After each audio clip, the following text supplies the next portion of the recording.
Right, Horde, what's up? Technical difficulties here, shit. There we go. How you guys doing? I'm back with another episode of The Breakdown, and it was our first non-Ohio band. We have the band In Gloom with us. We have Michael and Colin. It's How you guys doing, man? What's up, bro? pretty good. How you guys doing? You good today? Yeah, Yeah? just chilling. He's immediately frozen.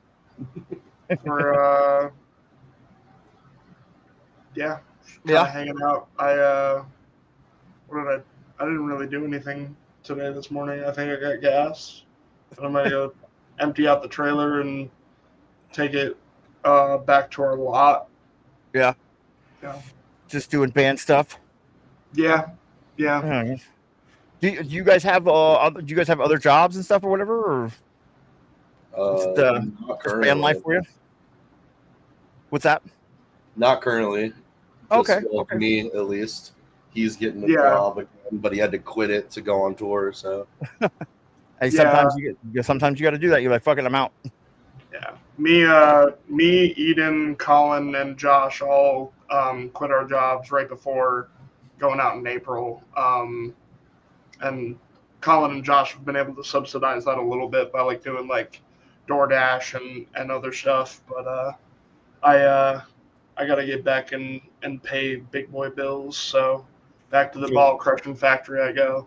Yeah. Listen, I salute you because I'm a person that works for myself, and I had before when I was a tour manager and a manager, and now that I do the clothing line and this, I have to commend regular people that make the regular world go round, because otherwise if everybody wanted to just make weird art and talk to people on podcasts, then we'd get nowhere. So I appreciate anybody that works a regular job, because it's soul crushing to me. So yeah, someone's got to work in capitalism mines. right. I definitely wouldn't call PGT a regular job, but it's definitely a job for sure. That's fine. It does something that makes the world go round. It's not sitting around talking to people and making weird art. So Yeah. but tell us a little bit about yourself. You guys are from Florida, correct? Yep. You guys all live in Florida, or are you kind of spread around, or? We used to be more spread around Florida, but we're all pretty centralized now that we all quit our jobs. A couple of us moved into like a band house, and then we got 2 more floaters. But yeah, we're all generally in like Southwest Florida now. Okay, that's cool. Like an hour south, 2 hours south of Tampa. Oh, okay. Tampa's cool. I love the Salvador Dali Museum's in Tampa. I love that place. The only place in Florida I like. I have never had a good time in Florida. Like, everybody's like, "Well, you haven't been with me." I'm like, listen, I've been in the best possible circumstances, with all the money you can have, on tour, with girls, with drugs, with anything you could want. And by the time I hit Atlanta, the whole world starts to end. And I'm like, fuck this, dude. I hate this place. If there wasn't like 3 A markets in Florida, I would also not want to be in Florida at all. But it's unavoidable. Is ridiculously good. So yeah, that's fair. Otherwise, I'm still planning on getting the fuck out of here. But Florida's just like a different dimension. Like, cool people, but crazy. Like, for the most part, like, you enter Florida and you're like, this is Earth. Like, what is happening down here? This is wild. You don't down here either. Well, that's good. At least you guys are one of some of the normal ones down there. So how long have you guys been a band? 5 years. 5 years? 6 years. Yeah. I think our first song came out in 2020. 2020. Yeah, that's what I looked up. We were like working on this stuff before that, obviously, but like first song came out in 2020. First show was post-COVID, so that was what, like 2022, maybe, something like that. So you guys have 2 albums and an EP, correct? The first EP/album is somewhere in between the 2. It's like 7 songs, so it kind of, or is it? Yeah, I think it's 7. It's like somewhere in between the 2. Death Bell one or whatever? No, the self-titled is the very first one. Okay, that one came first. Yeah. That's In Gloom 1, but it's technically an EP, especially on Spotify. So it's did you issue it remastered or something at some point? We remastered the first EP and then put out a physical CD that was the first 2 EPs together with God the Animal on it as a physical CD. Okay. that was what that was. Okay, yeah, well, because when I looked it up on Apple Music or whatever, like I think it has the EP listed as 2021 and the remastered is like 2022 maybe, and so like that's why, like I didn't know exactly when it came out or whatever, but that's cool. And then you just had the new one come out, right? Not too long ago. Yeah, In Gloom 2, True Violence, and all the terror that comes with it. I love the fucking title. Love it, dude. Love it. It's a good CD, man. It's been in my rotation. Like it's gotten lost here recently because Orthodox just came out and it fucked so hard that like I put everything else off. Like everybody moved to the side. But it's been in rotation, so like I dig it like a lot. Yeah. Orthodox fucks that, you know. Dude, Orthodox and Stray from the Path came out the same week, and my head about exploded, dude. Yeah. Isn't Stray from the Path crazy? Isn't Stray from the Path breaking up? That's what they say, but like, I hope said not, at the end of the year they don't want to do it anymore, and then their drummer went on a crazy rant on Twitter, and it was funny. Yeah, like and like they played at the same time as Sleep Token during download, and they filled the arena. And all the Instagram post said was, "Can we not? We can't break up now." I'm like, well, I hope fucking not. Jesus Christ, dude. I don't know. Their drummer's crashing out on Twitter like every day now. So yeah, Craig's pretty wild. Craig, he's a funny dude, though. He's a funny dude. Yeah. But like, I'm not listen. Those two albums came out, and there was some other shit that came out. I can't even remember now. Like, that's how fucking significant those two albums were. But there was a couple other albums that came out that same week, and I was just like, oh my god, there's so much music all at once. So yeah, what have you guys been listening to? Like years of later, what do you normally listen to? Shit, Orthodox. Man, fuck so hard. The new Whitechapel album is really fucking good. Return to fucking top form for Whitechapel too. Yeah. The Second Death album came out. I haven't listened to it. That's hype. Yeah. Let's see.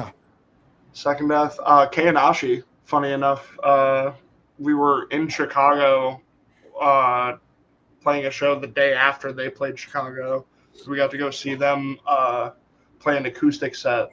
For their album release, yeah. That's pretty cool. Oh yeah, the 10-year anniversary of Body Snatchers Abandonment came out. Yeah. Oh shit. The new Dissect fucking EP came out. It fucks hard. My release radar gave me a band called Sedative the other day, and they were fucking awesome. And I listened to their whole album. Damn. 1056 came out with some new sticks. Fucking To the Grave came out with some more shit. Bite Down came out with another song. Like there was some shit that came out one week where I was like, I don't know what to do with myself. Callous Cowboys, I fuck with that album. Not enough time in the day to like listen to every band's album and like singles, unfortunately. That's why it sucks. Like because of working like doing A&R and stuff when I first got into music, like I'm addicted to new music. So I wake up every day and like look for new music. But it's like every couple of months there's one CD that comes out and it fucks up the whole process because then I become obsessed with it. Like it was like Kubla Khan, and it was like Sleep Token, and like now fucking Orthodox, and like so then all of a sudden like 2 months go by and I'm like, fuck, I have such a backlog of music now, son of a bitch. Like, but it's a full-time job for sure. It keeps me finding new shit, so it's pretty fun.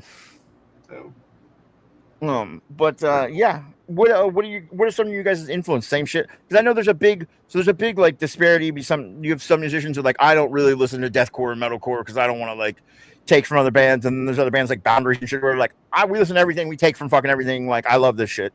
So there's like two sides to the fence. It's definitely depending on who you ask in the band. Both things. Like our drummer hates deathcore. That's awesome. Cool of him. Yeah. Lou didn't like deathcore, our guitarist, until I don't know, like 3 years ago, 4 years, when we became a band, basically.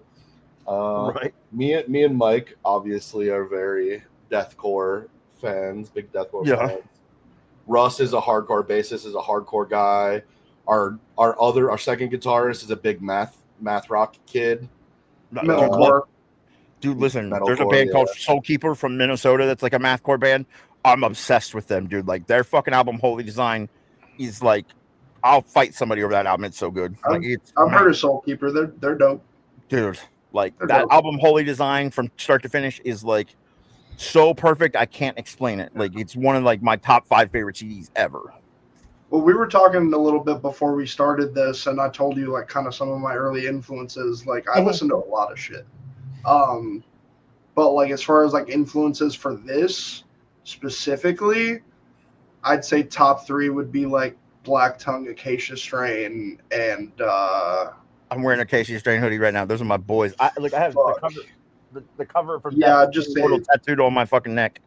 Yeah, I'd just say those 2 would be the biggest influences for me doing this project. Dude, the Acacia Strain fucks, so they don't get enough love, man. They're so slept on. I think like people just leave them out of like, because they get like, people are like, oh, like they don't know what to classify them as. Like then people are like, well, they're not deathcore, they're fucking beat down. They're not beat down, they're deathcore. Fuck it, they're good. They're better than a lot of shit. Like yeah. So that's cool. What about you, Colin? I guess you already really kind of named yours. I feel like every album has very specific influences for me.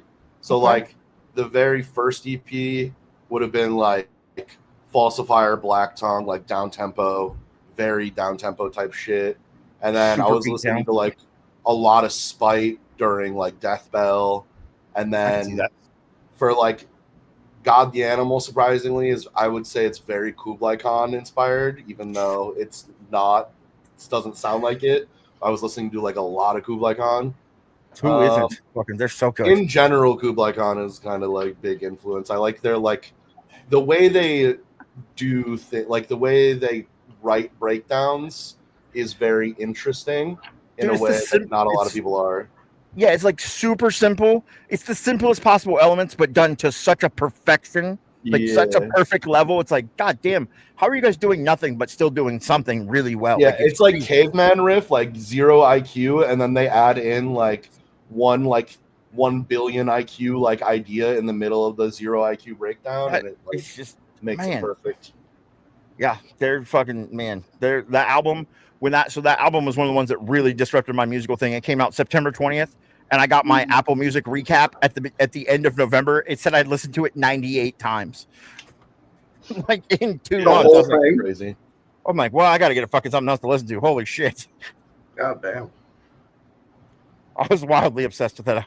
Like, I really just got really into them on the Lowest Form of Animal fucking EP, like really into them. So like, yeah.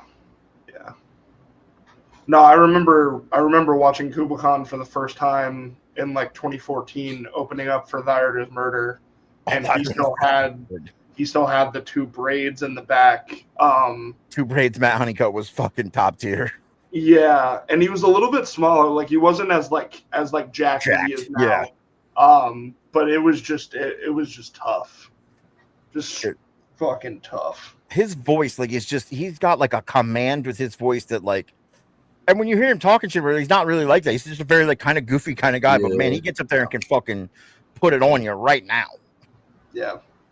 So I love those guys. They're great. Like they're one of the first bands I contacted. Like I started contacting people on Instagram and TikTok, and they added me back on TikTok and like said, "What's up?" I was like, shit. What's up? I don't know actually yet. Hold on. Let me see. I can think. Hold on. Like, so it was very cool. Like I'm trying to get as many people as I can on here, and fucking, you guys would be like the first non-Ohio band and by far the biggest band. So like I'm fucking stoked, really honestly. Oh, yeah. So fucking. So what's speaking of like your guys' influence stuff? What's the writing process like for you guys? I know it's different for everybody. I like hearing about that sort of thing. So first EP was just me in my bedroom, basically exclusively, and then I had not even our guitarist didn't even record that one. It was all like basically a studio project. But everything since then has been like me and our guitarist Lou, and slowly everyone got added in. But very generally, the magic sauce is me and Lou sitting in a room together and just me making him write riffs that are in my brain, and vice versa. And then usually you and me will get to vocal like stuff like maybe like a week or a month after the fact, like just get together and I'll hammer out my parts, and then Colin will hammer out his by himself because he's very overcritical of himself. Yeah.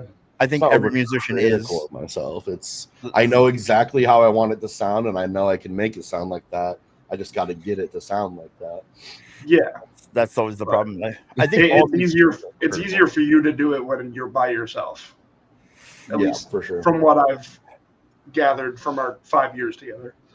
Yeah. Well, that's cool. As long as you guys have a very specific process, it seems like. But that's very cool. I think most musicians, in my experience, are very overcritical themselves. It's like when I was a tour manager, I always tell the story like to quell that. Like every band that would like say something to them before they went on stage, like everybody gets together for them, like, listen, I just need you guys to go out there, just don't suck. Like, you don't have to be the best band in the fucking world. Just, you can't all fail tonight, so just don't suck. Good show.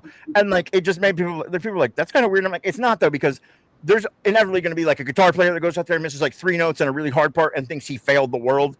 And then if you go talk to every kid in the show, they're like, oh, they fucking killed. And I'm like, just think of that, man. That's all you need. Like, nobody knows you fucked up anything because these kids don't see you every night like you do. So just go fucking don't suck, and that's all we need, man. Go do that. Just fuck up with confidence and you're good, dude. Right. If you look like you're supposed to be there and doing what you're doing, nobody fucking knows the difference.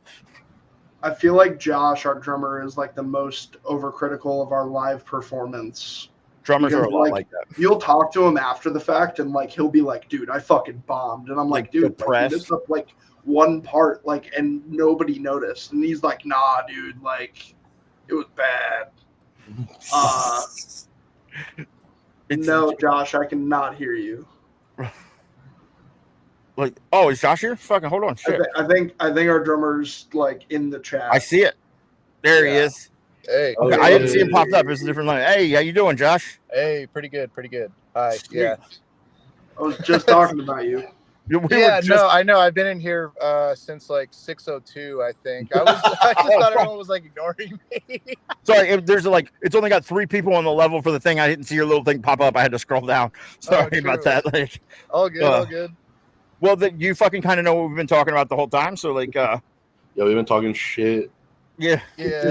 No, if I miss a single note, I'm thinking about it all night. You know how many times I dealt with fucking musicians that the next day they were just like, I'm like, dude, why are you like, what did your goldfish just die? What the fuck is going on? And they're like, man, I don't know. I fucking was horrible last night. I'm like, dude, I was drunk and you killed. Like, get the fuck out of here. Like, you weren't that drunk. Like, you were fucking fine. Like, every kid, there was fucking not. I mean, there wasn't like thousands of kids there, but there was enough kids most of the time that was like, bro, like you destroyed. Get the fuck out of here. You didn't miss shit up. Fucking who cares? Like. Definitely getting a lot better with it. The general gauge is if everyone out there is smiling, I think we're all right. I'm telling you, just go out there and don't suck. You got it, man. Like, you can't all suck at once, so you're fine. Go. Yeah, well, I've seen some bands bomb, but then I've seen some bands that like beforehand, like there was a band that I like the first couple tours I went on. I won't mention their name, but like I'll tell you guys after this. So you might have heard of them. But like literally, like the lead singer was so drunk, like he couldn't stand up himself. I'm like, we're still in Columbus. Like this is their big album release show. Like I'm gonna get fired before I fucking leave the city. And then sure enough, like we got him to the stage. He bent down, picked up the microphone, and came back up a different human and just destroyed. And I was like, oh God, I don't know what the fuck just happened, but fucking Jesus. True rock star. Yeah, like same thing happened with another one. Like I gave him a fucking cookie before, like we were in Columbus getting ready to leave for tour. It's like, don't eat all of this. I got more. It's fine. Ate the whole thing. Hour later, I came back. He's setting it, like his girlfriend's sitting at the merch table. I was like, where's he at? So look behind him. He's slumped up against the wall. He's like, dude, I'm so high. I don't even know what's going on. I was like, oh my fucking God, dude. He's like, I ate the whole thing. I was like, I told you specifically, don't do that.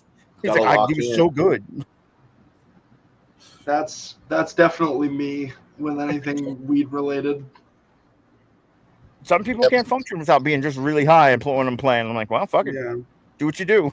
Oh, but I don't do it before shows. Like I do my best not to be like actually intoxicated before we play. Like I've been very like over like cautious about like being like that because I just don't want to be that guy.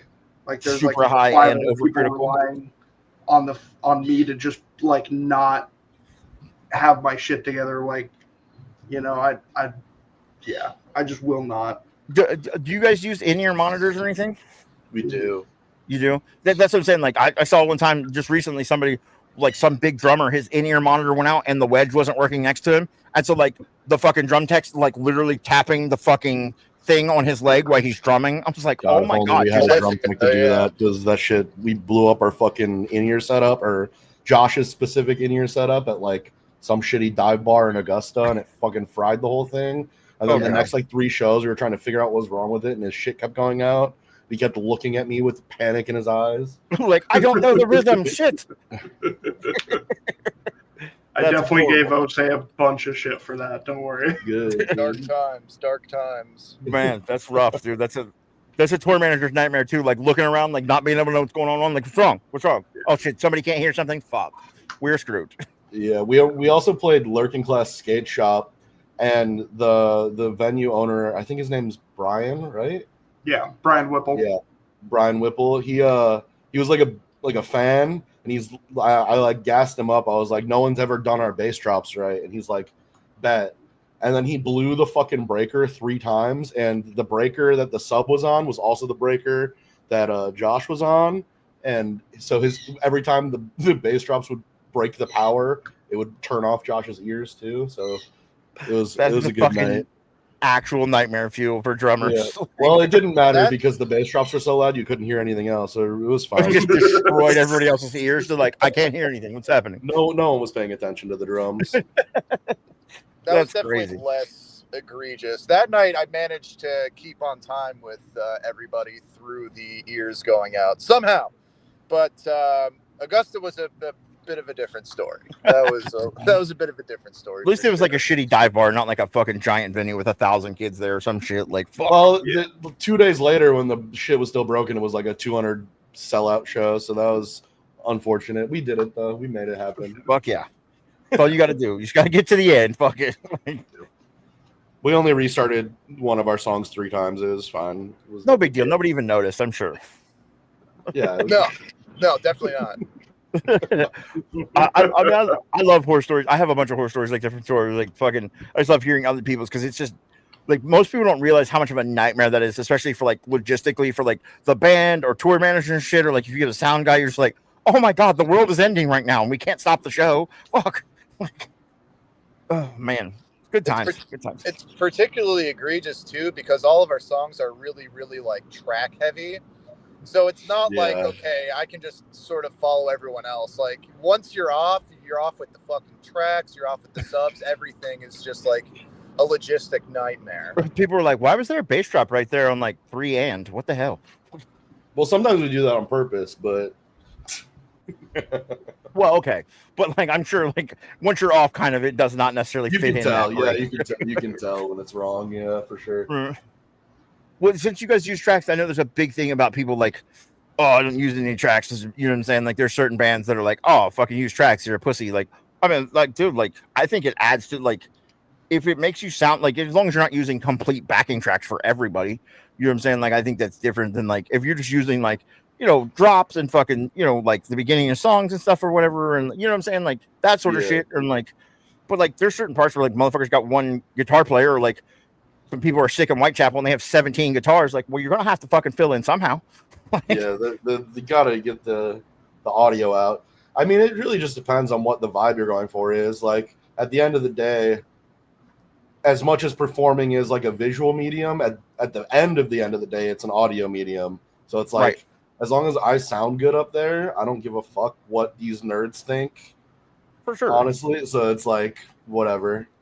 Yeah, no, like, yeah, you want to put on the best performance possible. And like, I just like tell people, like, why would you not want people to, like, I want the full experience.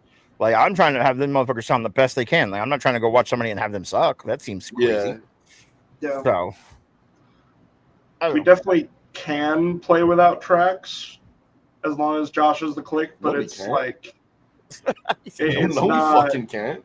Yeah, no, like our songs just would not be anywhere near what they need to be. Well, I think with the production value especially in metal, like metal and deathcore, like in metalcore, like have gotten a super step up in production value in like the last 10 years.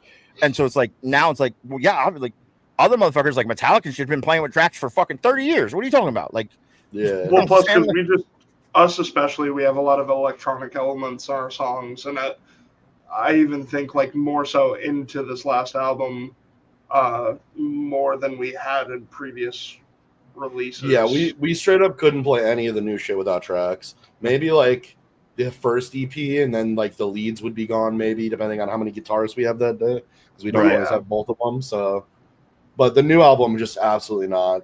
There's fucking synths, there's samples, there's swells, there's just too much shit going on. I get it. Listen, I every time I like go to interview somebody or I'm like talking to me, my dad listens to heavy music too, like heavier shit than me. So like literally like I'll send him bands and stuff, whatever, and he'll send me some. Sometimes I send him you guys. So I'm like, I'm about to interview these guys.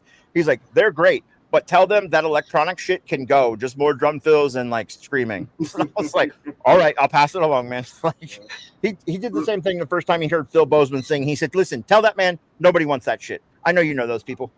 I was like, I'll pass it along to Phil Bozeman for you, Dad. Like, yeah, no. Phil Bozeman's gonna be like, "Hey, fuck off." Yeah, I was like, that's one of the few messages. I was like, fuck no, I'm never telling Phil that. You're out of your mind. Yeah. I still fanboy out when I see that dude. Fuck. Who are some of your guys' like favorite vocalists that you guys got going on now? I always love hearing people's fucking favorite vocalists too. I mean, the all-time classic is like your Alex Tan, like very, very much so. Black Tongue. Yeah, absolutely. Black Tongue is fucking dope, dude. I have a huge man crush on Tom Barber these days. I don't give a fuck what anybody says. Like, I think he's kind of underrated, especially for what he does in Darko. Like, Darko fucks so hard. Yeah. So, but I guess we never heard any of Josh's influences too. So. I don't even know if Josh is listening. He's muted. Oh, he is muted. Josh, you're muted. He must be doing something. Oh, he's gone. That's fine. Shit. He doesn't have any influences. It's okay. The motherfucker never shows up to the writing sessions. He doesn't have any influences. No influences for him. Yeah, I always love hearing people's like. I mean, because there's always like the big ones. People always mention like Alex Terrible and fucking. Oh, there he's back. Shit. There you go, Josh. How you doing, buddy? Oh, sorry. Yeah, the connection decided to shit itself. I had to leave and rejoin. That's cool.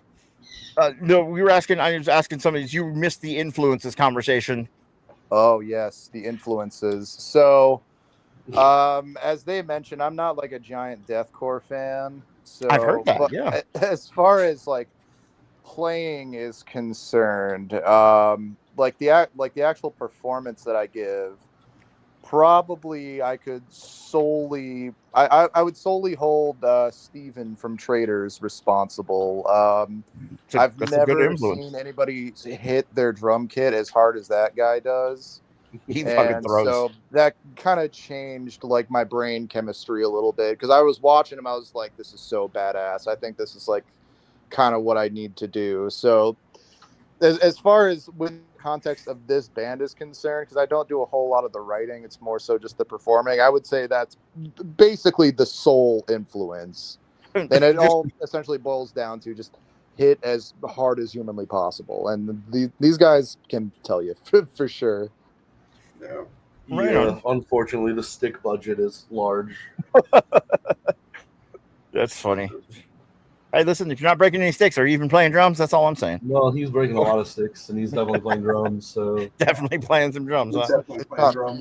Yeah. Right on. It was funny. One of our last videos we put out, somebody made a comment that they said Josh doesn't hit hard, and then I just think to myself, I'm like, man, if only that person could just like watch him break 32 sticks in a night. Jesus Christ! Right, There was a night. It was, I think, in Raleigh. It was, I believe it was Raleigh. But we had to emergency order like a bunch of sticks, and we got these like Fisher Price like rock Amazon Basics, like the Amazon Basics, pretty much. Was trying to cut down on the budget, and it was a mistake. With did not work out in general.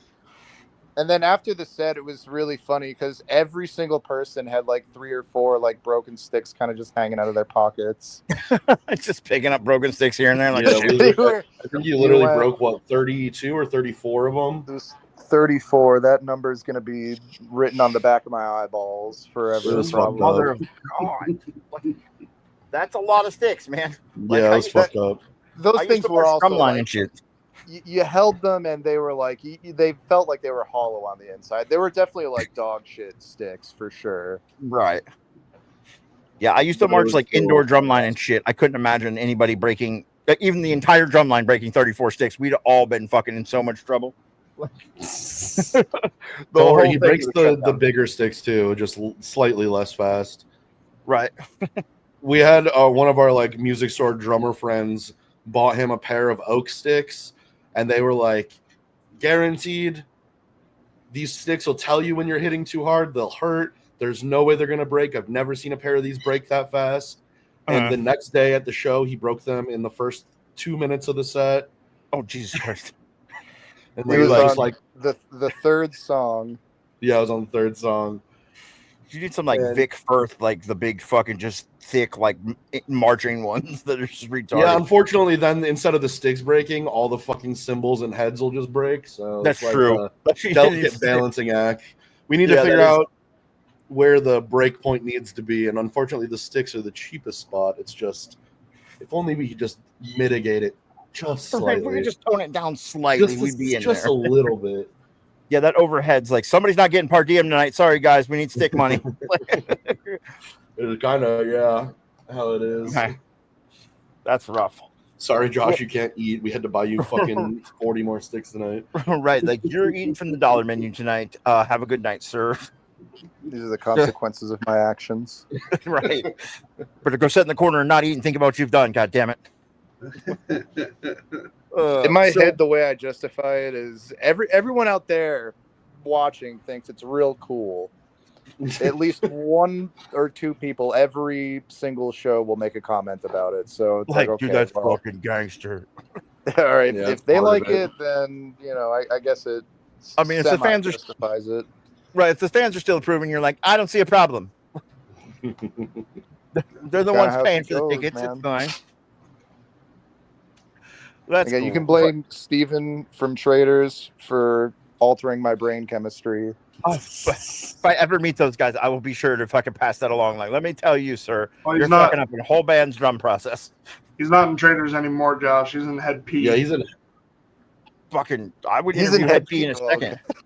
I love Head P, dude. Like, I got to smoke a blunt one time with the lead singer of Head P at Ozfest '98, and literally he called me cowboy. And I was like, what just happened? A large black man just called me cowboy and then went on stage and performed. It was so weird. Because he just appeared out of nowhere. We were just like standing there, like a bunch of kids just at Ozfest with a bunch of weed. He showed up and he's like, what's up? Can I hit that? And I was like, but he was like, have you ever talked to the dude? He's like, surfer boy. Like, he's like, hey, bro, can I hit that? And I was like, are you the lead singer of Head P? And he said, yeah. I was like, absolutely. And then I'm like, as a super fan, I was like 15. I was like, can you sign my hat? And he said, I got you right after I come off stage, cowboy. And like went right on stage and started performing. Came right off stage and signed my hat. And I was like, that fucking dude's in my fucking good graces forever. Like, yeah, that's sick. It was just a weird experience. Similar experience. I had my birthday, my 21st birthday show at Steven's venue. And he smoked me out in the Traders van before he went and played his set. That's dope. It was very sick of him. Yeah. Absolutely. That's very cool, dude. Like, that's always fucking fun. Like, he owns a venue or whatever? He used to. Like, back in, like, 2014, 2015. Oh, back in the day. Okay. Yeah. What venue was it? Like, Legacy, I think. I thought it was Goat House. No, it was down in Fort Myers. I don't know if I've ever been there then. I'd have to look up.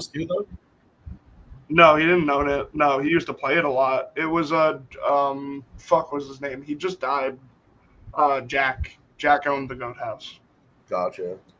Yeah. Interesting. Well, that's cool. So, speaking of all that, like, I know you guys' tours are done. I just missed you guys. Apparently, you were just in Ohio, and I fucking missed it. So that sucks. But I'm sure you'll be back. I mean, you probably don't have any plans you can announce now or anything. But I mean, you have tours and shit coming up, I'm sure. Yeah, we have stuff coming later in the year. That's not. It's cooking. It's cooking. Yeah. It's cooking.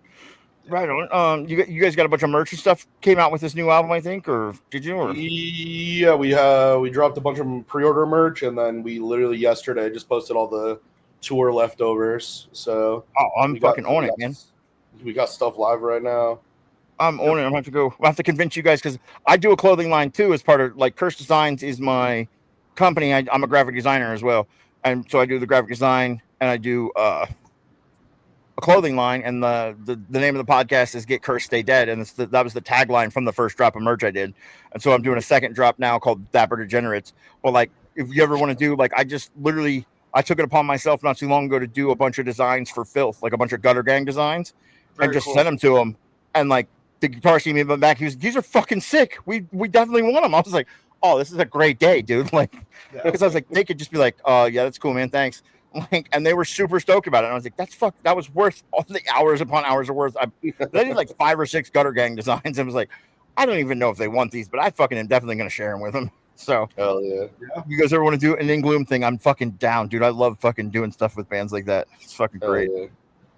So what are some of you guys' hobbies and shit? Like, you have fucking since you're like a lot of you aren't working, I know music is probably a big one, but like video games, anything else, like fucking anything like that?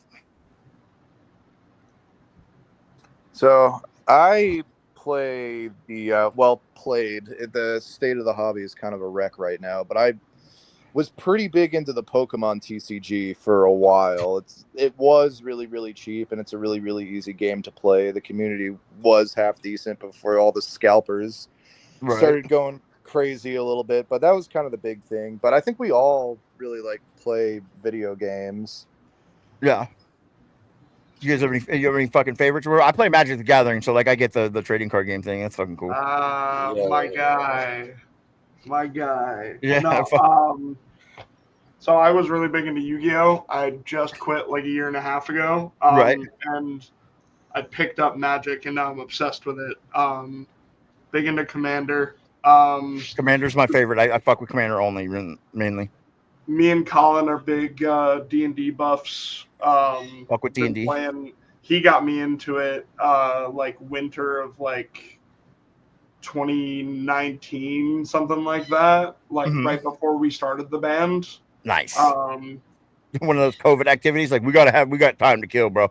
Yeah. Well, I mean, it was also just like we were both working like the shitty ball crushing factory.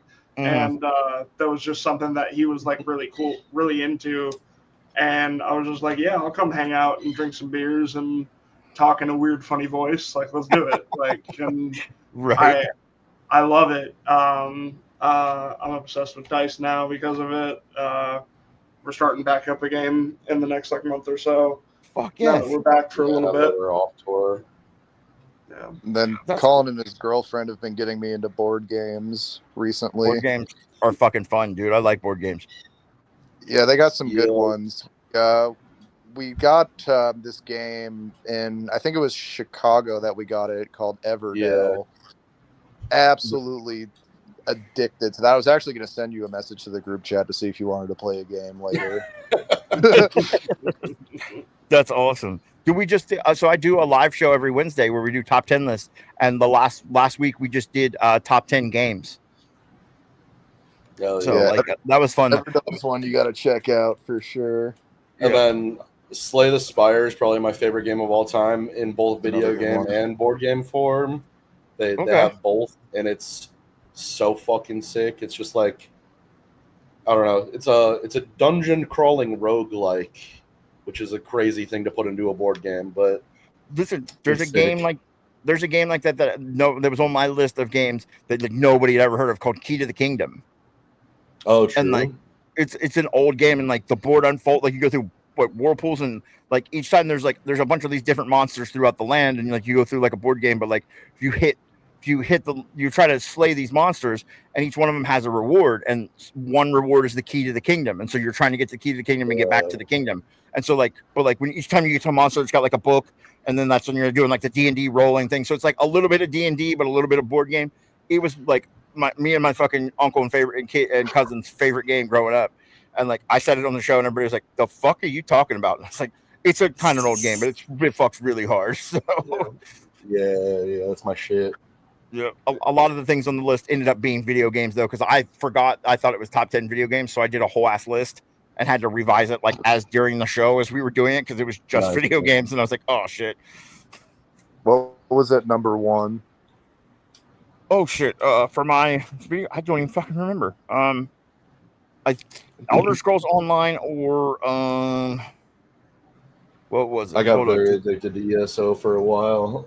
I was in the original beta of ESO, and damn, I'd have to go back and watch the show. Elder Scrolls Online or fucking man, there was another one I can't think of now. Like I was a final. I tried Elder Scrolls Online like a long time ago, but I didn't like understand how MMOs worked. So I kept trying. Yeah. I kept trying to like solo the first dungeon, and I kept getting my ass whooped. Yeah, It's like I don't think this is for me. I don't understand how this game works. But then my ex got me into Final Fantasy 14 for a while. That was for a long time. That was my MMO of choice. oh, that's cool. No, yeah, like maybe no. I think ESO was number one because number two was college football 14 or NCAA 14 or college football 25 because I play a lot of that now too. I was actually the reason I got into podcasting because I was on an Ohio State football podcast for all of last season. Oh shit! Like as a co-host, and then like we got monetized and shit, whatever. And the other dude like was kind of a dick, and like I was doing all the back end of the channel, like all the art and everything, and he was just showing up for shows, and he didn't want to kind of split. He just like kind of called me the help, and I was like, well, fuck you, have fun running a channel, and fucking bounced and started my own. And I was like, I just want to talk about like shit I want to talk about. Like I want to talk about Ohio State football sometimes, but I want to talk about fucking metalcore and deathcore and other shit. And so like I couldn't do that over there, so that's why I started my own. So, but yeah, I think that was number two. But yeah, ESO, I was in the original beta, and then like eventually was like ran a guild where we were doing like top end trial stuff and like on the leaderboards and like, you know what I'm saying? Like I literally was people was coming to us and they would pay me in my guild to take them through trials, like either do it 11 man and then die and we just leave them, or like just I log under your account and I'll go fucking do it and then you get the reward and you pay me. And so that's how I made my money, and I just streamed, and that was like my first foray into streaming was doing that. So like I have the first 6 years of ESO I was really, really into it. Hell yeah. Damn. And then I just kind of faded away. Back into it. Because I've been playing the Oblivion remaster, and it's given me a little bit of a hankering to give ESO another try. Yeah, dude, Oblivion remaster. I haven't got to play it yet, but as soon as I saw it, I was like, that makes me want to play ESO right fucking now. Like The only right thing now. that gave me a hankering to do was play Skyrim again. Dude, I'm telling you, whenever they do Skyrim remastered, because I'm sure they will, it's going to be That'd printing be money fucking because insane. everybody fucking played that game. That'd be if they do that. I think there might be a fucking like riot. Probably. I don't think Todd would survive that shit. They special editioned it. Yeah. They did. Yeah, they did. I guess you would consider that a remaster. They sparkled it up a little bit. They polished it. They did. And there was a lot of mods, like more mods on like computers and shit than there was for Oblivion. Like you can get fucking any world now. Like you can get Game of Thrones, fucking Skyrim now and shit. Like they're not fucking around without games. So like, but still, I think they'll probably do something. Fucking Bethesda. Like as much as I love those people, because like when I was doing ESO, like I basically started doing like QC stuff for the company where like all the top guild like runners would get together, and we had like council of raiders that we did every month, and they would like every time they did a beta test they would let us go in first and like see how we could fuck it up and like see what they had to do, and then you know what I'm saying, like they would release the regular beta and try to fix all the problems. So it worked pretty close with that company, so it was pretty cool. Oh, that's awesome. Yep. So I always usually ask too, there's like a set of questions I usually ask too sometimes. What's all your guys' like favorite show, whether it's a show you played or show you've been to, or like the most memorable show to you guys, each one of you guys? Oh man, I think so. Just like with In Gloom, or just like You can do Either or. Yeah. A little bit of a controversial figure, but last year with one of my other bands, I opened for Johnny Craig. That was a crazy show. Just even outside of like the person himself, it was probably the biggest show I've ever played. Absolutely massive. The crowd was fantastic. don't expect to play another show that big anytime soon. It was just a very surreal experience for sure. Yeah, I can only imagine that. I off camera I will express my views for Johnny Craig. We've had some words. I think the man's got a voice of an angel, and I hate that I want to support him, like his music, because it's fucking amazing. But him as a person does suck. You know what I'm saying? Like, I ain't gonna make excuses for the guy, but that show was super sick. right. It was a super sick show. That's fair. At least you didn't say fucking. Well, never mind. At least you didn't say some other controversial figure that I was hoping you wouldn't say, who I really hate. But you can take your guess on the metal scene who that might be. That could be fucking anybody. No, this one's fucking. He's pretty polarizing in his fucking self-absorbedness. Yeah. Okay. I think I might know who you're talking about. Yeah, probably. You know, but either way, so like you have like a one. Is that like your top show ever, just in general? That and probably it wasn't like a. So back when I was in Nail Wound, we played a show like right. It was back when I was in Nail Wound. I love Nail Wound. I was the original drummer of Nail Wound. No shit, back when they were good. But sorry, that was a shot fired. Sorry, that was a shot fired. I shouldn't have said that. I'm so sorry. That's slipped out. Everybody, that's funny as shit. Everybody has their opinions, but no, I was the drummer on their first two albums. Dog Eat Dog and Hostile. But it was fresh off of when COVID stopped being a problem. We were playing with Traders and I think Heavy Hitter. And that's a banger. There must have been like 400 fucking people at this show. Mike and Colin will know when I say old Orpheum, but we played. There's a venue down here called. Yeah, Orpheum. We were both there, so. Yeah, so we were at that show. That was fucked. It was fucking absolutely. That was like real rock star shit for sure. Everyone was like absolutely dying to get back to a show, so everybody and their mom turned out. Absolutely, that was a sold out Orpheum show. That would have been like 700 people. Yeah, absolutely, because that was a sold out Orpheum show. It was fucked up. Yeah, I'm sure everybody was pent up from COVID too, ready to lose their fucking mind. It was literally the first show back. Woo! Yeah, it was crazy. Yeah, well, motherfuckers got some energy there. I'm sure. Yeah, it was insane. Damn, that's a good one though. That's a good one. I can only imagine. Like, it's what about it's y'all's turn now. I've been talking too much. Just like best show as in like attendance or like performance or I don't know. Whatever you want. Like, but you can do either one. Like best show you've played, best show you've been to. Best show I've been to. I think still like a core memory for me was seeing Black Tongue and Dealey Plaza at Transitions Art Gallery. There was like maybe 150 kids, and I got to like get the mic from the bass player of Black Tongue during HCHC. And it's just like a core memory for me that like, I don't know. I don't think I would have like been like so like I don't know what's a good word for it, but just like adamant about being a vocalist if I didn't do that or go to that show. And then like the best one, I would say the biggest one I've played was Chelsea Grin, the Acacia Strain, Left Behind, Traders, and there was another band that I don't remember. Spite. Yeah. God damn, that's some shit there. That's a show. That was a sold out Orpheum show too. It was like 700 people. Was it Chelsea? Was it Tom Barber, Chelsea Grin, or Alex or AK Chelsea Grin? It was Tom. It was the first tour I think they did with Tom. Oh, the Eternal Nightmare tour?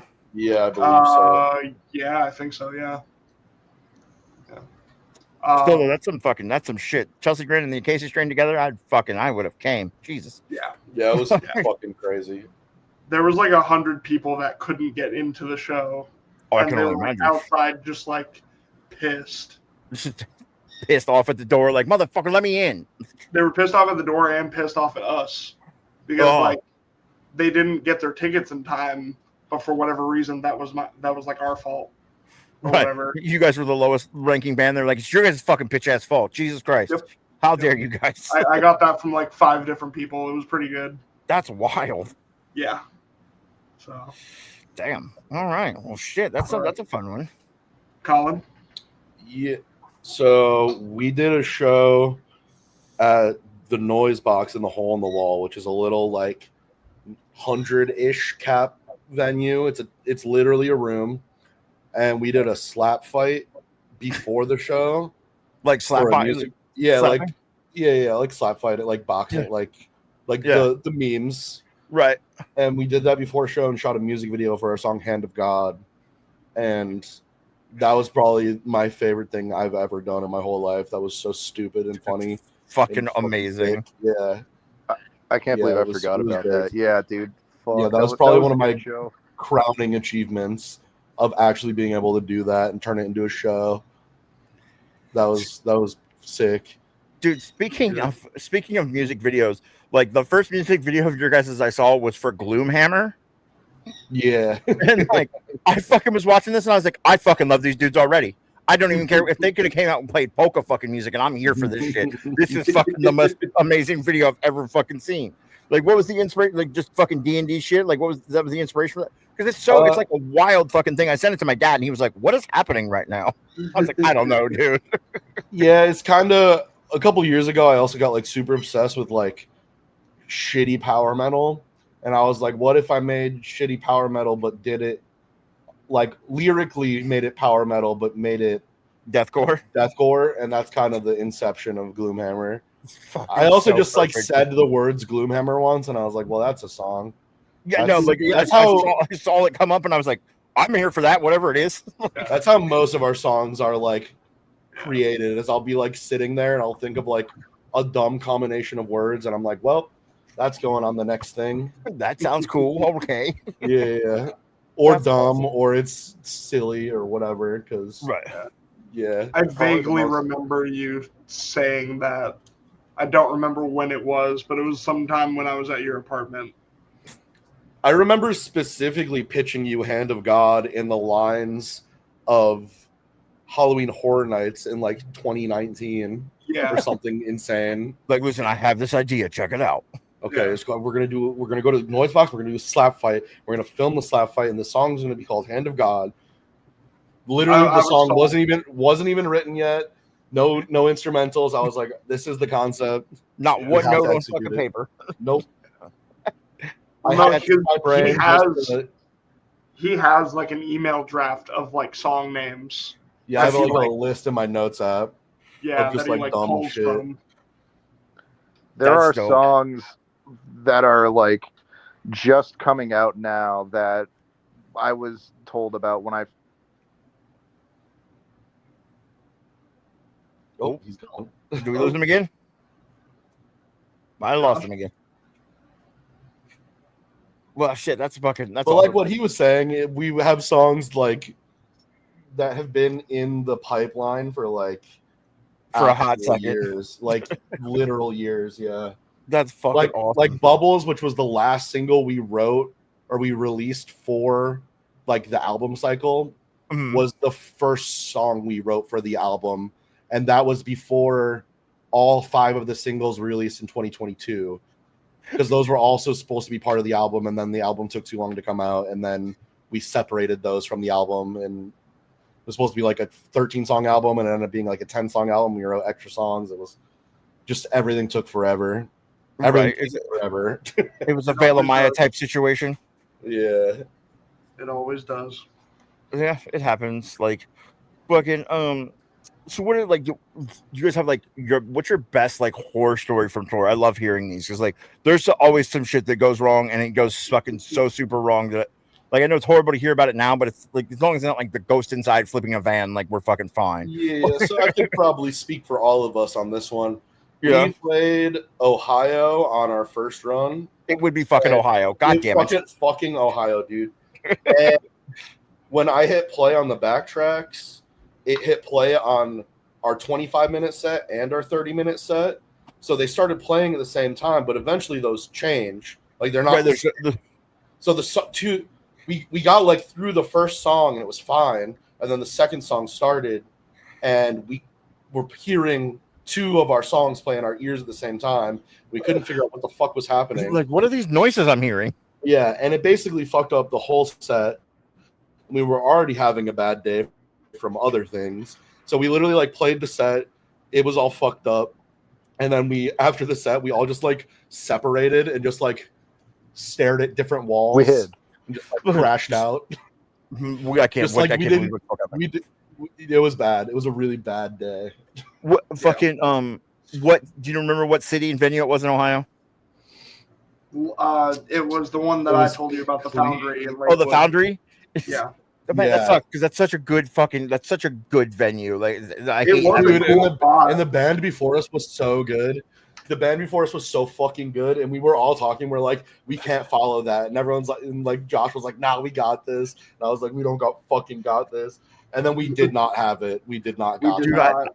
I hate to see like there's certain times on tours where you ever been on tour where like you just see especially like it's usually like the headlining band, but like one of the early tours that I went on was the Rock Yourself to Sleep tour, and it literally had like Moss to Flames, Texas in July, We Came as Romans, Woe Is Me, and the last band was For Today, and I watched all those kids come out and destroy every night, and then I watched For Today step on stage and murder so hard that all those kids would just stand there like, God damn it, we're never going to be that good.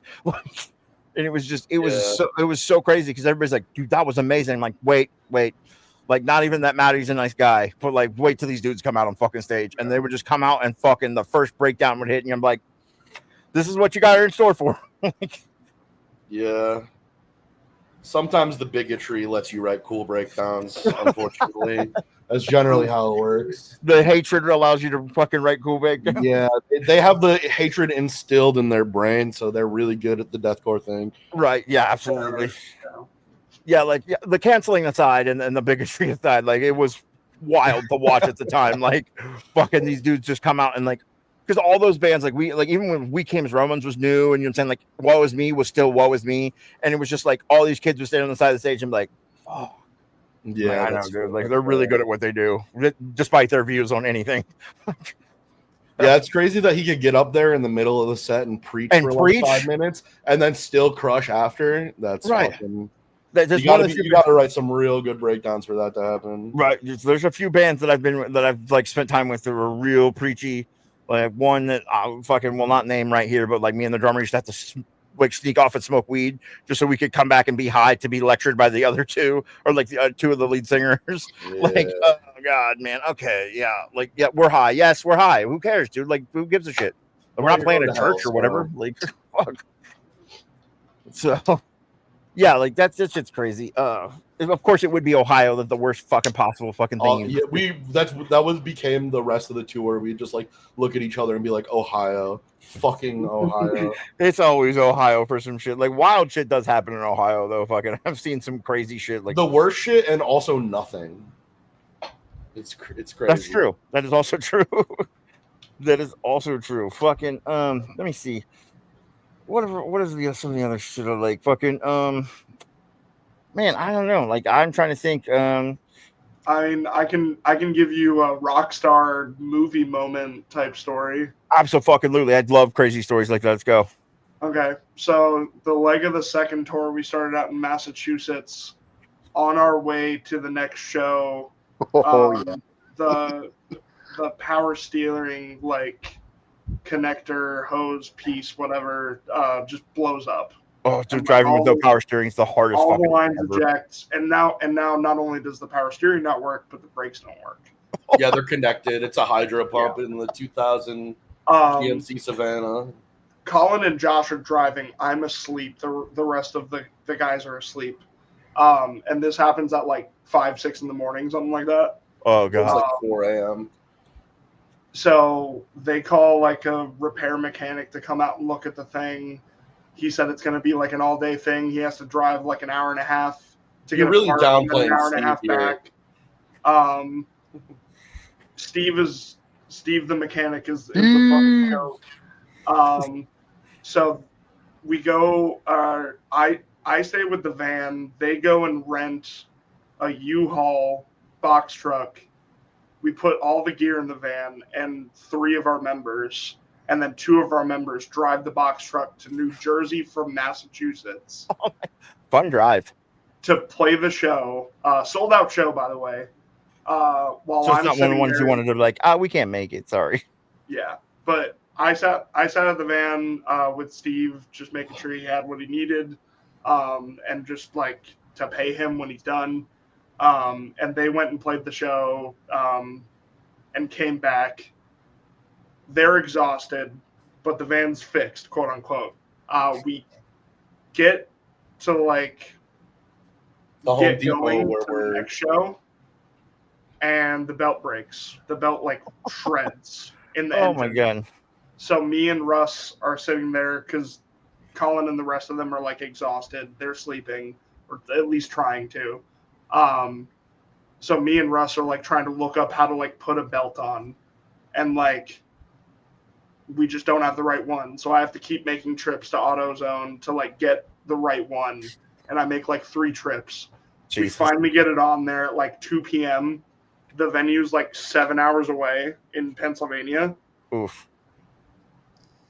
We get there right as Nine Dead's playing their last song. Then the promoter like opens the door and is like, "Go, get on stage." Take your shit right on stage right now. And, like, okay. We did that, played our show, and the crowd wanted an encore. That's fucking dope, dude. It was like insane. the craziest 48 hours of our lives. That is very much like a get into the Greek moment. Like fucking Yeah, it was fucking insane. That's crazy. What is the like best tour that you guys have been on, or like so far? Like, what you guys have like a favorite tour you've been on for whatever reason, whether it was like the lineup was sick, or like fuck you guys just became super friends, or the shows were all just good, or what? We've only done like 3 real tours, but this last like run with Nine Dead and Wretched Tongues was definitely the best. The best both like turnout wise. So that always just makes it feel like the show feels better when there's a bunch of people there. It's just better. Absolutely. It's not just the bands and their girlfriends. Yeah. And then also vibes were just good, but also probably because there was turnout almost every night. Right, everybody was happy. People were getting paid. Fucking people were buying merch. Like, everything's fucking good in the kingdom. Yeah. I will say we haven't been on like an objectively like bad tour, because like the one with Regions was fun. And there was like a couple of really good shows that came out of there. The one with Infurious and Discoveries was really cool, and like that would have been getting to meet those guys over like 2 weeks, like you grow attached to the little fuckers. Right. You kind of just become friends and like shit, I miss those guys. Fuck. But no, and they did help us out a lot. Like they're I feel bad. Guitar player for Discoveries helped us out, like diagnosing what was wrong with our van before it like had a problem. Like weeks before it actually had a problem, he like replaced the O2 sensor, and was just really cool. Gabe is like an internet friend that I've had for like years, and just like being able to like go out and like hang out with him for 2 weeks was really cool. Yeah. Cody's a sweetheart. I miss that boy. I think the Regions tour was probably my favorite of all of them. That's, I don't know, there was just like something magical about that tour. Regions tour was like vacation mode because we hadn't quit our jobs yet, so we were like, all right, we ball out every day, blow our whole fucking money because like our whole paycheck, because we're gonna have money when we go back because we still have jobs. We're going back to money so we can ball it. It was very much so vacation mode. We went to Dollywood. It was fucking sick. Dude, Dollywood's fucking fun if you've never been. It's a fucking blast, dude. That Dollywood was kind of the same thing as that Massachusetts thing, except without all the catastrophe. But it was like, all right, we're getting in the van after our show in Indiana. We're gonna drive 12 hours straight to Dollywood. We're gonna go to Dollywood, and then we're gonna rough drive through the mountains and everything and shit. And we're gonna leave Dollywood and go play this goddamn show. And then fucking we're gonna sleep. Yeah, we did not go on for like a day. What was that? Yeah, we did not go on an off day. We had a show to play that night. Fuck it, dude. We did not sleep for like 36 or like 48 hours. It was fucked up. It was so fucked. We're running on beer and caffeine, bro. We're having a good time. It's fine. Mm-hmm. That's awesome. But do you guys have like in your head, like you guys have like a dream tour you would want to go on? Like, just give me like three bands in yourself. Like, who would be the fucking tour of tours if you could have it? That's such a hard question. It is. Well, fucking, I love hearing people's answers. They're great. Oh man, my answer is probably going to be very different from theirs. That's what I love. Same, but for In Gloom, yeah, like there's a difference between tours, like bands I want to tour with, and like bands that I think we would crush with, like stylistically. Like I want to however you perform Engage, but like that definitely wouldn't be a tour that we could go on right now. But no, like Dream Tour. Yeah. Fucking Killswitch Engage, Black Tongue, Acacia Strain. Which Killswitch? Howie or Jesse Killswitch Engage? Howard, of course. Okay, good answer. That's the correct answer. That is the correct answer. Objectively, both are fantastic vocals. Both are great, but fucking I am a Howie fucking Killswitch guy for sure. So everybody should be. Goddamn right. The End of Heartache is still fucking woo. The heater. The self-titled for me. Okay. Like, this is Absolution. This Fire. Fucking Arms of Sorrow. Yeah. Classics. My Curse. Yeah. Yeah. Okay. I get it. All right. I think mine would be Plotting You, Cane Hill, Extortionist, In Gloom. And I think that would be a fucking sick tour regardless. Even without In Gloom, I would go that would be a dream tour with or without us. So yeah, that's a fucking heater too. There, I love the dude some soft songs before we fucking go on tour with them. That's fine. I love the Plotting You. The drummer from the Plotting You, a kid named Michael. He was in a band called Death of an Era. That's the first band I ever got signed. Oh yeah, yeah. So like, I love to see him. Like, I just saw it the other day. I was like, is that Michael from Death of an Era? Like playing drums in the Plotting You? That's fucking amazing, dude. I love those guys. Like Landon's a great dude. Like they're from right up around me. Like Death of an Era is from like the next city down from me, like right by Columbus. So like fucking, it's awesome to see. I love seeing Ohio kids fucking thrive. So Ohio metalcore from like 09 really on top. Dude, that's when I got into it. Like I literally got to see like the Plotting You, My Ticket Home, and like I used to manage a band called Though She Wrote that Cam from Beartooth was in. I knew all the dudes in Attack. I met Austin when he was like 15. Like, you know what I'm saying? Like, I just watched, like, all my friends get signed. Like, I threw the very first, like, Moss to Flame show. Like, I was very much entrenched in that era of metalcore in Ohio. I was so happy. Yeah, that's crazy. Yeah, it was a good fucking time. Rise Records running through all your friends. Yeah, like, I was, like, literally, Rise and Artery were just signing everything. Like, the dude who taught me everything started out as Attack's tour manager, and then he became, like, their manager. Then he worked at Artery. Then he was the president of Artery, and then he's now Beartooth's manager. And I was just like, "Who are you, dude?" That Dan dude? Is that what his name is? Dan? Tom Gutches. Tom Gutches. Different guy. Yeah, different guy. He was only president of Artery for like a short time because he was like, "I fucking hate this, dude. This is like dumb." But like, he's the manager of Beartooth now and shit or whatever too. Like, super sweet dude. Like, taught me everything I know about the music industry. Like, was the one who was like when I got the first band signed was like, I could give you a job here. Like, you could have an Artery email address, or you could do what you're doing on your own and go like be happy. You don't want to work here. And I was like, fuck it. And I went and started my own fucking thing and like teamed up with somebody else and like we became like we did pretty good for ourselves. So oh yeah, it was pretty fun. So yeah, like Rise Records and Artery were such a big part of my fucking musical past. Like, I was just telling Colin the other day we need to bring back the Rise Records twink core stuff. Just dudes singing way out of their vocal ranges, blowing their shit. Oh man, I miss the I miss the scene kid music of like between 2008 and like 2012. Yeah, dude, like before. Remember Before Their Eyes? Yeah, I fucking remember Before Their Eyes. They're from right around here too. So I knew all the dudes. I knew like James and stuff Before Their Eyes. Like the highest singing voice fucking ever, dude. Like just you would hear him sing and it looked like his voice was hurting him. Like, oh, dude, that's so high. Probably was. Right. But like, some of those dudes have the voice of an angel. I can't fucking fault them. Yeah, there's a few of them that just sing like that. Like the guy, like Of Machines. I think he just sounds like that. I don't think he's really straining. Right? No, that's just how it Like, comes out. yeah. Dream Tour, you're gonna have to probably suspend your disbelief a little bit for this Okay. one. All right. But I think theoretically this could work. We'd have Sanguisuga Bog, Reasonable. Jarhead Fertilizer, I don't know who that is.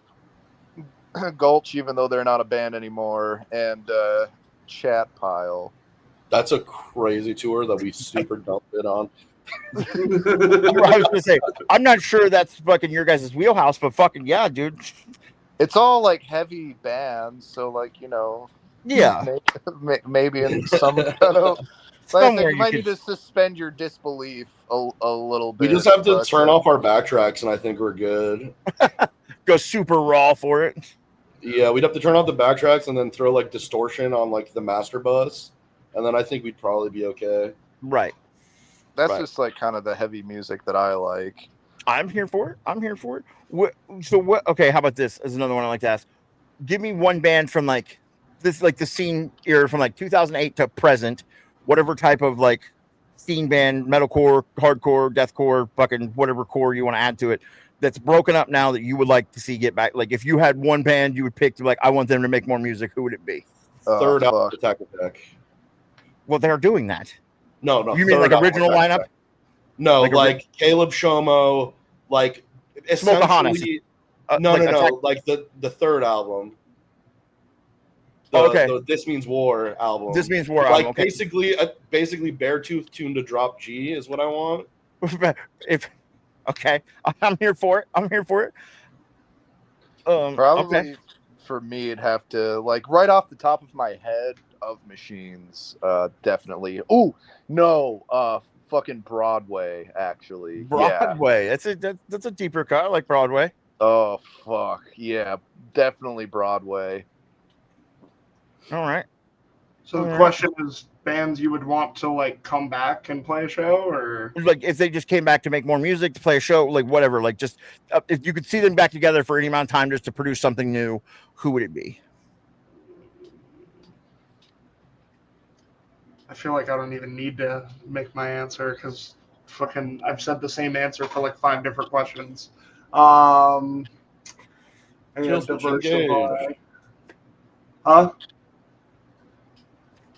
What'd you say? He said Kill Switch Engage, but with the old guy. No, they're still together. They're still fucking producing shit. Yeah.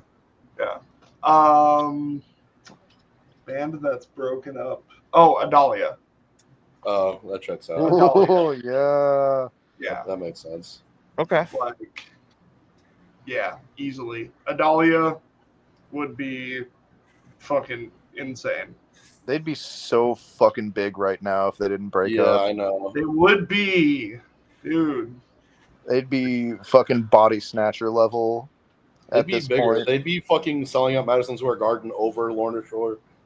Yeah, like they'd be like supporting like Knock Loose and Kubla Khan all over the fucking world, like easily. That's a good choice. Like I usually have like 2 or 3 deep cuts on this one. Like one is Every Time I Die. Like I fuck with Every Time I Die so hard. Like I have them tattooed on my fucking hand. That's how much I fuck with those dudes. I love those dudes. I've spent so much time talking to Andy and Jordan, like 2 of the greatest dudes ever. And I think Keith Buckley is a wildly interesting vocalist. But then, like, you guys heard the Drop Dead Gorgeous? Oh, yeah, of course. Yeah. Listen, the Hot and Heavy is still one of my favorite CDs. It still fucks so incredibly hard. And, like, there's been a bunch of bands that have gotten back together in that time. And I'm like, why can't Drop Dead Gorgeous work it out? What the fuck? Like, for some reason, they can't get it together. And then there's another deep cut is Abacab. Abacab. Dude, I love that Abacab. That one Abacab album fucks so hard. I don't care what anybody says, dude. I was just thinking about them the other day. Yeah. Fuck, man. That's a damn. Yeah. I have 2 that I just remembered. There was a band because you just triggered it. There was a band called Good Morning Gorgeous out of Texas. Okay. They went fucking crazy. And then also I think out of Texas was In Directions. In Directions is good. In Directions went fucking crazy. Yeah, they fuck hard too. Those were like my old band was named after their song Throne. Oh yeah. That's dope, dude. I'm surprised you didn't say Beacons. I like Beacons, but they can stay gone. It's fine. I'm good with what they produced. It's cool. It's over. Yeah. Man, that's fucking awesome. Yeah, Abacab triggers me all the time because on my Apple Music, if I pull up the artist list, it's the first thing that pops up, and I'm always like, God damn it, why did you guys fucking break up? Son of a bitch, every time. So, I mean, also Sworn In was like my favorite band ever. Listen, no, was it like Black Card Sworn In or like Weird Sworn In? Because like I like Black Card Sworn In. They got a little fucking strange. They got a little out of pocket. I really liked The Lover of the Devil, which was the album after Death Card. But I good. did like Death Card and Start End. They weren't like fucking super weird then. Was bad. Yeah, I agree. Like so, the I forget what that album was called. The weird red faced album. Yeah, it's got the weird red eyes and shit. Yeah, fucking super weird. Not a good album. Not a good album at all. Honestly, it wasn't the album that was bad. It was that goddamn producer that they went to that ruins every fucking metalcore band that he works with, and I can't remember what his name is, but I hate that guy. Well, obviously it wasn't Joey Sturgis because he's the one who made the whole scene. Yeah, Joey Sturgis. Well, Joey Sturgis is kind of bad now, but back in the day, Joey Sturgis was fucking. He kind of helped level up. I fuck with Joey. He's a good dude. Like, all right, dude. Yeah. So, well, that's cool. No, fucking. I don't remember who it was, but who are you? Who are you guys signed? Are you signed? Who you guys signed to? No, we're not signed. You're not signed. You're self-producing. So, who did the mixing and mastering for you guys' stuff? Our buddy James Lewis is the guy that's done everything so far, and then Mike Clampett from Victims, the guitarist of Victims. Dude, Victims is fucking. Victims fucks hard. I just emailed them yesterday. He's our producer, and then James mix and mastered, essentially, is what it is. So Mike records us, helps us write, does all the like engineering, and then we would send it to James because he's who's we've worked with forever. Well, fuck, I need a nepotism help out with the Victims thing. I love Victims. I just emailed them fucking yesterday. I've been trying to network my way up to fucking bands that like I really love. Like you, like when you guys got an email back from you guys, I was really pumped. I was like, oh shit. So shit, if you try to email Clampett directly, I mean, you probably get at least him. Yeah, he's relatively available to contact at least. That's what I found. It's kind of easier sometimes to message individual members. I've been trying to do that too. Like, you know what I'm saying? Just to kind of like get it. Cause like I have another podcast with you, like with another band called Of the Fallen from Texas. I have them tonight at 9. And then Mia Mori, I got them sometime soon coming up. And so it's been kind of busy. Salt Wound also hit me up. They want to do it. So like I'm fucking pumped for Salt Wound. I fuck with Salt Wound pretty hard. Hell yeah. So I've been trying to just, you know what I'm saying? And then Kublai Khan said hi on TikTok. I'm still trying to fucking answer back to them to be like, I don't know what's up, but what's up? Like fucking shit. So, I think it would be fun to have Matt on here. Like Matt Honeycutt is fucking hilarious, dude. Like his videos with, like his video reviews with Matt Honeycutt are the fucking funniest thing. If you've never seen them, I highly recommend them. No, he's funny. He actually worked at our tattoo shop that me and Mike go to for a very short amount of time. So we met him a couple times. I heard he's a sweet guy. Yeah, and then he got really famous and quit the tattoo shop. So he was just living in a camper doing tattoos and doing Kublai Khan. I was like, what the fuck? Yeah. That was at that tattoo shop that we go to. So it's funny. Fucking sick. That's awesome, dude. Hell yeah. So fucking man, we've been going for it's been an hour and 20 minutes. Hell yeah. Is there anything you guys would like to add? Like fucking, you know what I'm saying? Anything you want to fucking, anything else you got to share or anything? Or I don't think so. No? Keep on the lookout. We're always doing something. For sure. We're cooking. There's lots of shit in the oven. What's all your guys' socials and stuff? Like personally? Or you can do your personal ones if you want, or you just like the band ones, like just so people can find you. I mean, everything's at In Gloom FL on TikTok, Facebook, Instagram. I don't think we have a Twitter. I'm not really. I think I made one, but I don't think I've ever posted on it because fuck Elon. Right? Yeah. I mean, the Instagram and TikTok are obviously the ones that fucking everybody's usually on. So like, yeah. And then you can find our music pretty much everywhere: YouTube, Apple Music, Spotify, Apple Music. Yeah. I have a real beef with Spotify, so I use Apple Music because I have an iPhone. So okay. I think we are Spotify there. treats fucking artists kind of shitty, and like fucking they're kind of Nazis over there. I've dealt with them. I fucking don't like them. So Yeah, that's fair. like I just Unfortunately, it's personal the opinion. metric that decides everything, but Yeah. it's fine. It's so but yeah, yeah, like, and if you guys are you guys have a like on your Instagram stuff links to the merch and everything. Yeah, everything's linked. My personal shit's lin.gloom, lin.gloom. Okay. Sweet. Mine's Jeb Bush official. Jeb _Bush _ official. 2 B's. Okay. We are Lost 54. You know, wherever you care to look. All right. Well, there you go. Fucking yeah, and like definitely go buy some merch for these guys. Check them out. It's been fun, guys. Fucking I guess we'll call it a day here, and you know what I'm saying. It's been great. Fucking hopefully we'll have you back if you guys ever want to come for any of the live shows and like be part of the top 10 list. I always have guests on, so like you guys want to come weigh in on some shit. Like we're this next Wednesday we're doing fucking top 10 worst fucking fashions and top 5 worst foods. So it should be fun. It's the first time we've done worst and not top 10. So like worst foods is interesting. Yeah, that's right up your alley there, Colin. So I always need people in there just to make it more interesting. The more people we have, and the fucking chat gets real involved. It's fucking super. We get off the rails really hard in those shows, though. Very cool. Yeah. So, all right, man. Like I said, everybody, every time we end the show, just if somebody yells out "OH," yell "IO" real loud back, and just be nice to each other. Go listen to some metal music. Fucking get all that fucking hatred out of your soul, and fucking have a good time, man. So check these guys out in Gloom, and we'll call it a day. All right, kids. Yeah. See you.